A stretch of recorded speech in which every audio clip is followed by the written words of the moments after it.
Répète, il n'y a pas eu élection, ni dans le monde spirituel, ni dans le monde physique. Le monde spirituel n'a ni accrédité M. Alassane Dramane Ouattara. Dans le monde spirituel, il n'est pas reconnu comme le chef de la Côte d'Ivoire. Il n'est pas reconnu comme le président de la Côte d'Ivoire. C'est faux.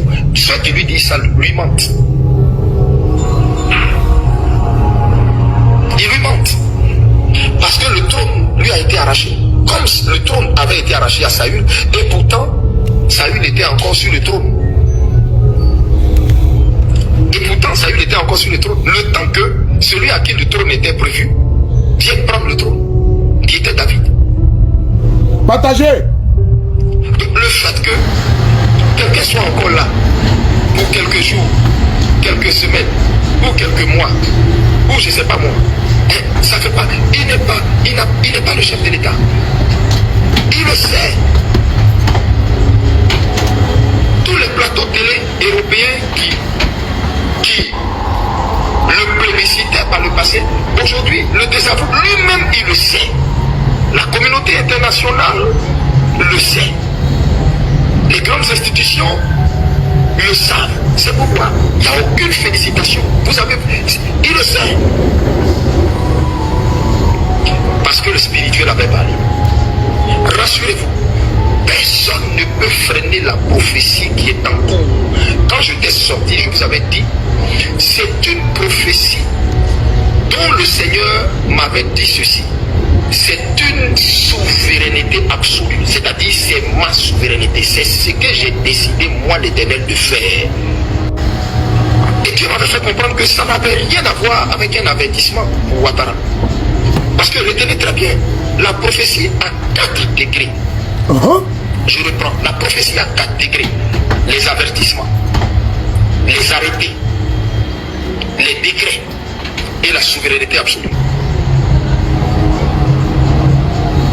Et la souveraineté absolue.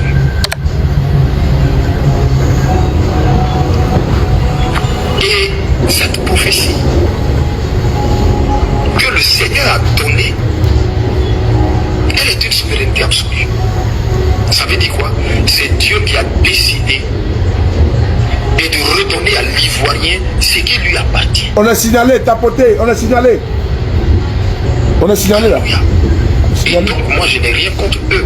Je n'ai rien contre eux.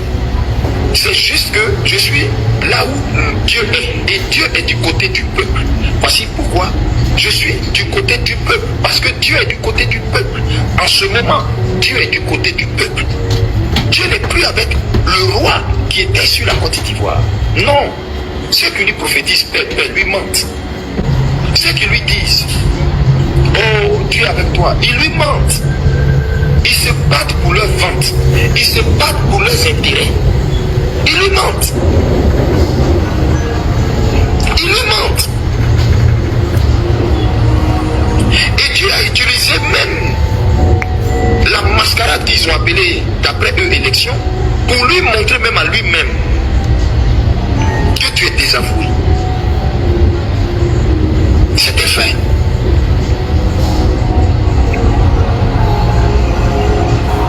Mais vous savez, quand Dieu veut juger quelqu'un, Dieu lui-même endurcit son cœur. Dieu endurcit son cœur, comme c'était le cas de Pharaon. Ouais. Dieu endurcit son cœur pour pouvoir le traiter, mais sans miséricorde. Partagez vous tous. Donc, essuyez vos larmes ivoiriens, enlevez vos vêtements de deuil et de croire qu'il y a eu élection. Il n'y a pas eu élection, vous le savez. Et tout le monde le sait. Je voudrais vous dire merci pour votre soutien. Parce que quand vous sentez que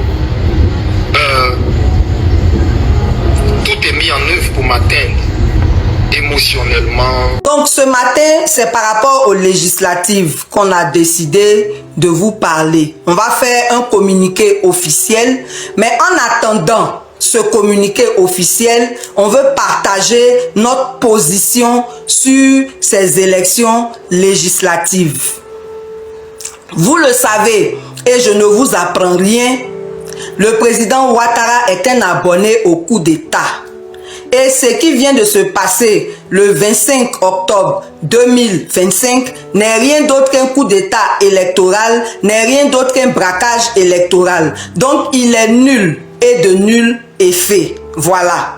Maintenant, pourquoi est-ce qu'on veut parler des législatives? On veut parler des législatives pour relever 3 points qui montrent que ça ne vaut pas la peine d'y participer.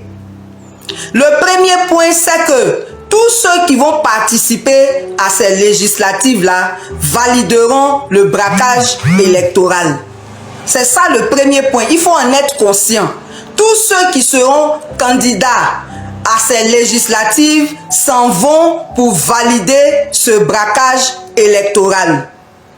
Le deuxième point que nous allons aborder, c'est que le découpage électoral n'a pas changé. Et normalement, s'il y avait eu dialogue politique, c'est une des questions importantes qui allait être abordée par rapport aux législatives. Le découpage électoral est en faveur du RHDP qui part sur les 255 sièges, qui part avec 89 sièges acquis. C'est-à-dire tous les sièges du Nord. Puisque au Nord, personne d'autre que ne peut se présenter là-bas. Personne d'autre que ne peut aller faire campagne là-bas. Donc ils ont déjà braqué le Nord depuis longtemps. Ce qui fait que pour ces législatives-là, comme pour les législatives passées, ils sont partis avec 89 sièges d'acquis. Et ils se partagent maintenant les autres sièges avec les autres, sans compter la tricherie de la CEI.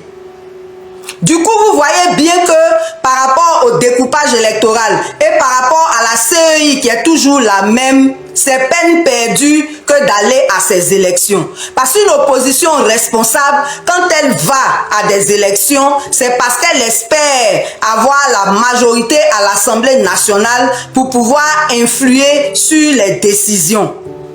Mais quand on s'en va en sachant à l'avance qu'on n'aura pas la majorité, ça ne sert à rien. Donc, participer à ces législatives, c'est valider le braquage électoral. 2, avec le découpage électoral qui est en faveur du RHDP, c'est peine perdue. 3, avec la CEI actuelle qui va être encore pire que la tricherie de la présidentielle, c'est peine perdue aussi. Mais quatrièmement, c'est que nous n'en sommes pas à notre première expérience. En 2020, après la désobéissance civile, en 2021, l'opposition a cru bon d'aller à ces élections législatives. Et nous connaissons le résultat. Avec la tricherie de la CEI, l'opposition est minoritaire à l'Assemblée nationale. Donc sa présence est égale à son absence. Vous avez vu même des sujets où l'opposition était tellement énervée qu'elle a quitté la salle. Mais ça a changé quoi? Quand elle est minoritaire, sa présence est égale à son absence. Et vous avez pu voir comment elle a été inutile et inefficace à l'Assemblée nationale parce qu'elle était minoritaire. Donc ça ne sert à rien, sauf si l'objectif de ceux qui se présentent, c'est d'avoir les émoluments des députés, là, qu'ils le disent clairement, mais ça veut dire qu'ils auront trahi le pays. Parce que s'il n'y a personne d'autre que le RHDP pour ces législatives, ça sera une honte et ça sera la confirmation du fait que la majorité ne soutient pas un 4e mandat. La majorité refuse un 4e mandat. L'autre argument, c'est que malgré la présence de l'opposition à l'Assemblée nationale, on n'a pas vu les députés de l'opposition sur le terrain. L'honorable Assalé Tiemoko est un bon exemple. En dehors de lui, il y a l'honorable Michel Gbagbo et l'honorable Diaoufoué qui ont fait aussi des efforts. Mais les autres, rien. Mais vraiment rien. Si ce n'est faire des analyses, c'est pas mauvais de faire des analyses, mais le résultat là, c'est quoi? Donc, notre position au Conseil pour la coordination de la résistance citoyenne, c'est de boycotter ces législatives. C'est de boycotter ces législatives parce que nous connaissons le résultat. Le résultat, c'est que l'opposition sera minoritaire. Et si elle est minoritaire, elle sera inefficace à l'Assemblée nationale. Mais en plus de cela, elle aura validé le 4e mandat qui, je vous le répète, ne sera pas. Ce 4e mandat-là, il ne sera pas. Parce qu'on va rendre le pays ingouvernable et ça va aller jusqu'à la chute du dictateur. Ça va aller jusqu'à la chute du dictateur. Ceux qui ne croient pas, c'est leur droit. Mais je vous souhaite longue vie pour le constater. Donc voilà le message que le CCRC veut lancer à toute la classe politique. Si vous n'êtes pas d'accord avec un 4e mandat, vous ne devez pas participer à ces législatives parce que vous serez des faire-valoir pour valider non seulement ce 4e mandat, mais pour ridiculiser l'opposition à l'Assemblée nationale. Donc, en tant que citoyens, nous voulons dire que tous ceux qui vont aller se présenter, qui ne disent pas que c'est pour le peuple. C'est pour le salaire de député, c'est pour l'indemnité de carburant qu'on vous donne tous les 3 mois que vous n'utilisez pas pour le peuple, c'est pour l'assurance maladie à 100%, c'est pour l'exonération pour acheter un véhicule jusqu'à 100 millions, mais c'est pas pour le peuple, c'est pas pour nous. Et nous, on ne vous reconnaîtra pas comme des gens qui sont allés nous représenter quelque part. Il faut que cela soit clair. Il faut que cela soit très clair. En bon entendeur, salut, que Dieu bénisse notre pays et je vous dis et je vous le répète, ce 4e mandat, il ne sera pas. Il ne sera pas. Oh les cœurs, et que chacun à son niveau fasse ce qu'il peut pour que la résistance ait un succès éclatant. Sinon le succès, on l'a déjà. La victoire, on l'a déjà. Vous allez le constater de vos propres yeux les jours à venir.